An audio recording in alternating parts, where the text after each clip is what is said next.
pursuing a family happiness, and then if they want to, they so worry for you, just get them to the U.S. and stay with you for a while. My parents came from Chengdu, stay with us, especially after we have a kid, and they enjoyed it. Now they already, green card holder here, and they have a lot of fun as well in U.S. So maybe that way they don't ask you to go back. You can ask them to come to join you. Okay. Yeah, for the engineering side of questions, I have been out of, code, as a hands-on engineer for probably more than 10, 12 years. So maybe some of the technical and help you on that.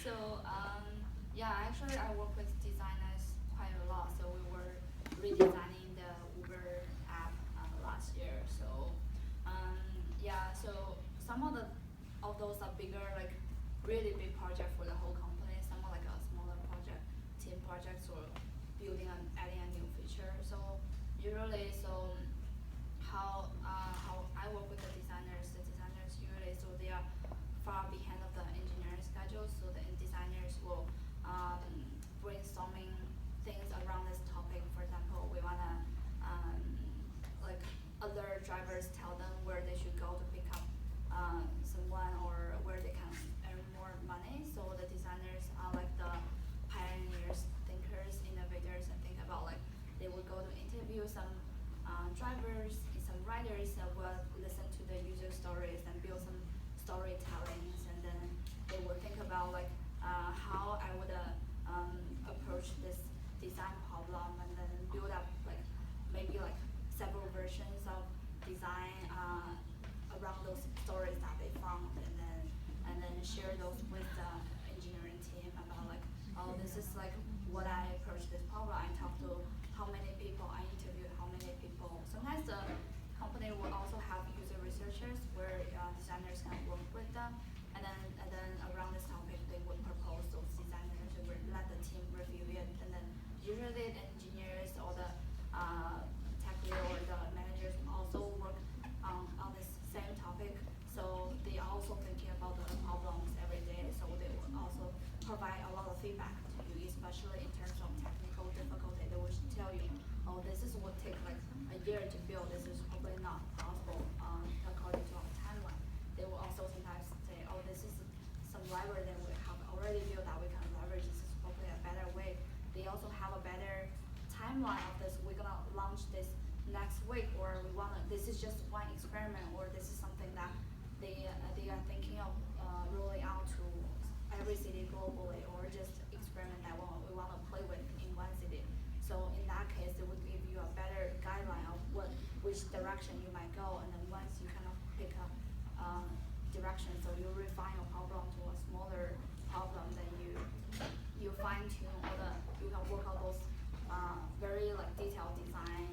So then I think design is one part is the UX flow, so how the user interact with each flow go to the functionality level, and then after those are all like settled down, you can work through the visual part, like make the visual like be prettier. So and then after the engineering kind of can do some prototyping on according to your design, and then you guys can look at it, see if those prototypes meet your design requirement, and then there'll be like several round of like adjustment before releasing to the hand of the people who actually use it. Yeah. Yeah, probably I can also contribute to a little bit about another part for the engineer, because for me I'm definitely not an engineer, but I'm actually like a sandwich thing. So I'm like an engineering designer, so I'm like a little bit about like something. I'm not sure what is something. So that's like some sandwich thing. So sometimes the response started definitely we're having engineers and designers to communicate. I think definitely I agree with you, like the communication and set up the mini projects, like the MVP is very important. Because you need to understand that engineers are very busy as well. And all the goals of the whole team is about how to make users happy and efficient for the product side.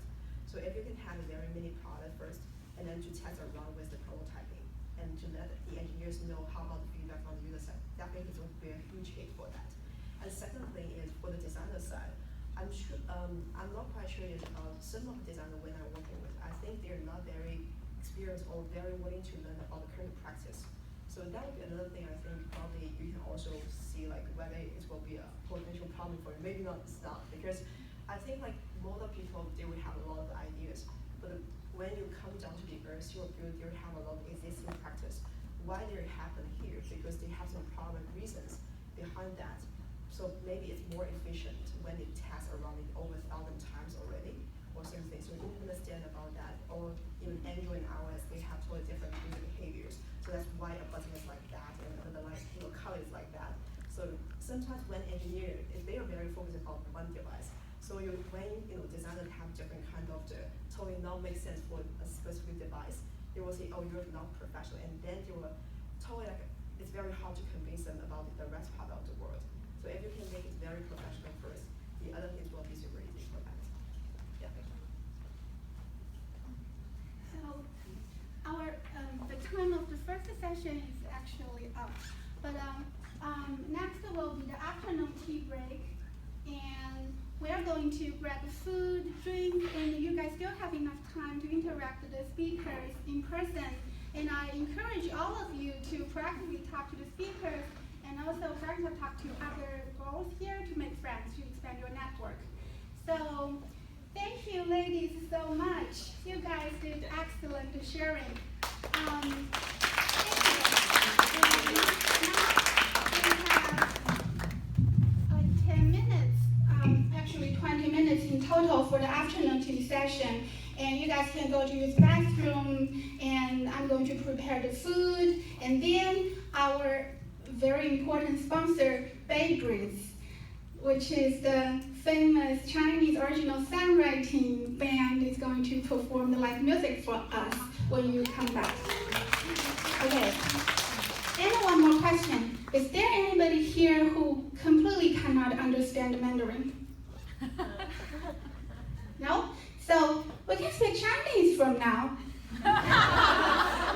Okay, great. And we are live streaming through Facebook and YouTube. And I think this is a great idea that we have two separate sessions, one is English and the second one is Chinese. Okay, now it's the relaxing time. The bathroom is over there. I believe you can, if you go out, you can see the sign to the bathroom. And I'm going to prepare food for everybody. Thank you. Thank you, ladies.